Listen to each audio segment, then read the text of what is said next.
যেমন ধরুন এই বাজেটে সরকারের প্রথমবারের মতো একটা স্বীকৃতি আছে এই 16তম বছরে এসে যে দেশে একটা অর্থনৈতিক সংকট তৈরি হয়েছে। এর আগ পর্যন্ত কিন্তু ডিনায়াল ছিল, না কোনো সংকট নাই। আর কিছু কথা বললেই ওই ইউক্রেন যুদ্ধ, ওই প্যালেস্টাইনের যুদ্ধ, মানে কিংবা কোভিড পরিস্থিতি ইত্যাদি কথা তারা বলতেন। কিন্তু এই যে তারা অর্থনৈতিক সংকটের একটা স্বীকৃতি দিলেন, কিন্তু কি কারণে এই সংকটটা তৈরি হলো এর কোনো আলোচনা কিন্তু সরকার করছে না।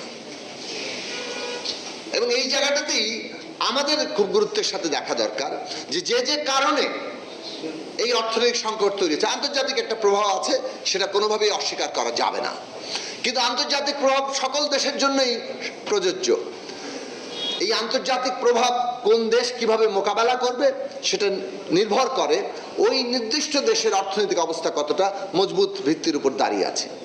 বাংলাদেশ যে অর্থনৈতিক ধসের দিকে যাচ্ছে এটা প্রমাণ করে যে বাংলাদেশের নিজস্ব অর্থনৈতিক ভিত্তি ভয়ঙ্কর।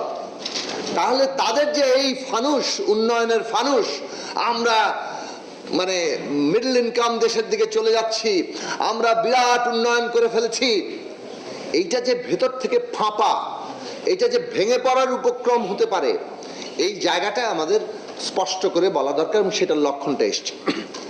আমরা দেখছি যে এই প্রক্রিয়াটার অভ্যন্তরীণ কারণ হচ্ছে যে সম্পূর্ণ এই উন্নয়নের নামে সরকার একটা লুণ্ঠনতন্ত্র কায়েম করেছে এবং এই লুণ্ঠনতন্ত্রটাকে অবাধ করেছে। তারা নিজেরা ক্ষমতায় থাকার জন্য কতিপয়কে লুটপাট করার একটা অবাধ সুযোগ দিয়েছে। যেমন আমরা এস আলমকে দেখি, তিনি 8টা ব্যাংকের মালিক হয়ে যান, 12,000 কোটি টাকা বিদেশে তার বিনিয়োগের খবর পাওয়া যায়, তদন্ত পর্যন্ত হয় না, এমনকি সর্বোচ্চ আদালতে গিয়েও প্রতিকার পাওয়া যায় না। এটা হচ্ছে লক্ষণ। আমি কতগুলো সিমটমের মধ্যে দিয়ে আমার বক্তব্যটা বলতে চাই যে বাংলাদেশে এই যে লুণ্ঠনতন্ত্রটা কায়েম হয়েছে তার উদাহরণ হচ্ছে 5.5 লক্ষ কোটি টাকা এখন খেলাপি ঋণ। সরকার বলছে 1,84,000 কোটি টাকা, কিন্তু এই টাকা এই 5.5 লক্ষ বেশি চলে গেছে, কারণ যে সমস্ত ঋণগুলো খেলাপি হিসেবে আছে সেগুলোকে নানাভাবে পুনর্তফসিলের সুযোগ দিয়ে ওগুলো যে খেলাপি ঋণ নয় সেটা দেখানো হয়, কিন্তু আসলে সেগুলো খেলাপি ঋণ হিসেবে আছে। এই টাকা পাচার হচ্ছে, ব্যাংকিং চ্যানেলে টাকা পাচার হচ্ছে, বিরাট বিরাট প্রকল্প থেকে লুট করে টাকা পাচার হচ্ছে, এবং এই সবগুলো টাকা পাচার এর পরিণাম হচ্ছে বাংলাদেশে ডলার সংকট। এখন এই ডলার সংকটটাকে আপনি যদি ঠেকাতে যান, তাহলে আপনাকে এই পাচার এবং এই লুণ্ঠনের পথগুলোকে বন্ধ করতে হবে। কিন্তু সরকার সেটা করতে পারবে না বলেই ডলার সংকটটা ক্রমাগত বাড়তেই থাকবে, এবং ডলার সংকট বাড়ার ফলে সে যে সমস্ত নীতিগুলো গ্রহণ করছে, যেমন সংকোচন নীতি, সেটার প্রভাব পড়ছে ক্ষুদ্র এবং মাঝারি শিল্পের উপরে, যার ফলে আমাদের কর্মসংস্থান কমে যাবে, আমাদের বিনিয়োগ কমবে। এই ডলার সংকোচনের প্রভাব এমনকি রপ্তানি খাতের উপরে পড়তে পারে। তাদের প্রতিযোগিতার সক্ষমতা বিভিন্ন জায়গায় একটা ঝুঁকির মধ্যে পড়তে পারে।